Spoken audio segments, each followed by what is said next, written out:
Dear students السلام علیکم۔ آج کا ہمارا ٹاپک ہے پولیو مائلائٹس۔ اس کو سمپلی پولیو بھی کہتے ہیں۔ ہائیلی انفیکشیس وائرل ڈیزیز ہوتی ہے۔ یہ مینلی چھوٹے بچوں کو افیکٹ کرتے ہیں اور اس کے بعد پیرالائسس ہوتی ہے ان کی باڈی میں اور ڈیتھ بھی اکر ہو سکتی ہے۔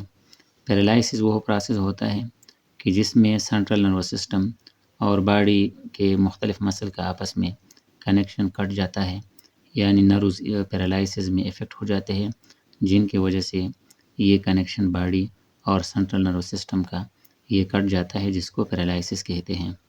اس کے بعد ہے ٹرانسمیشن۔ ڈائریکٹ کانٹیکٹ کے ذریعے یہ ٹرانسمٹ ہوتی ہے، یعنی ایک پرسن سے دوسرے پرسن میں ڈائریکٹ کانٹیکٹ کے ذریعے یہ ٹرانسفر ہوتی ہے۔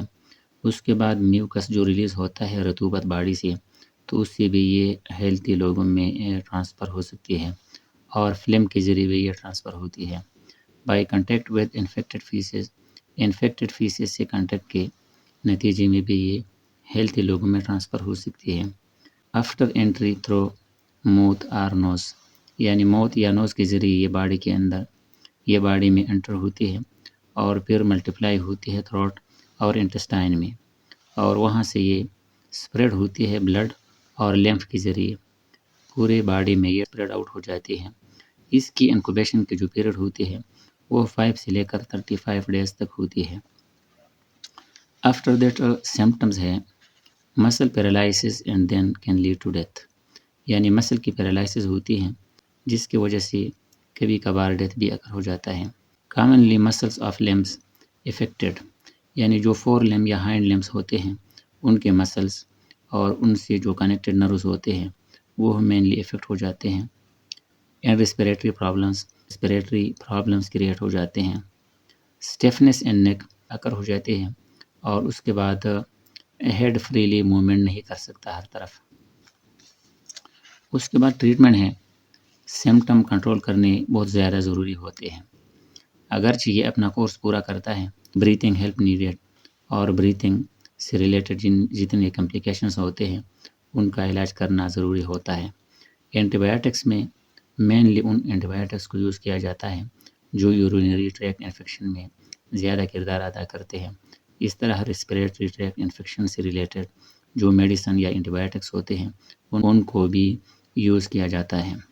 For reduction of pain and spasm, pain اور اسپازم کے لیے کم کرنے کے لیے ہیٹنگ پیڈ استعمال کیے جاتے ہیں۔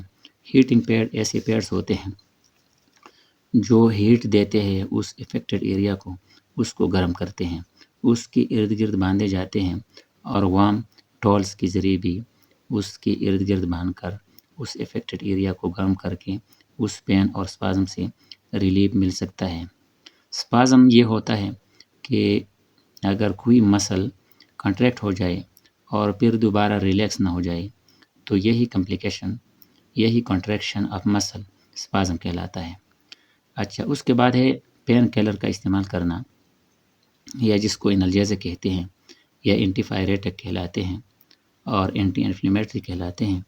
یہ سارے پین کلر جتنے ہیں ان کو ضرورت کے مطابق استعمال میں لایا جا سکتا ہے۔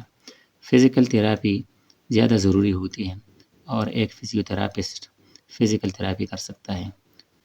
بریسز، ہاتھ یا پاؤں جو افیکٹڈ ایریا ہوتا ہے اس کے ارد گرد بریسز لگائے جاتے ہیں تاکہ چلنے اور واک کرنے میں آسانی ہو۔ کریکٹیو شوز کا استعمال کیا جاتا ہے اور اس کے علاوہ آرتھوپیڈک سرجری کی جاتی ہے۔ ضرورت کے وقت جو آرتھوپیڈک سرجن ہوتے ہیں وہ آرتھوپیڈک سرجری کر کے کسی حد تک ریلیف مل سکتی ہیں۔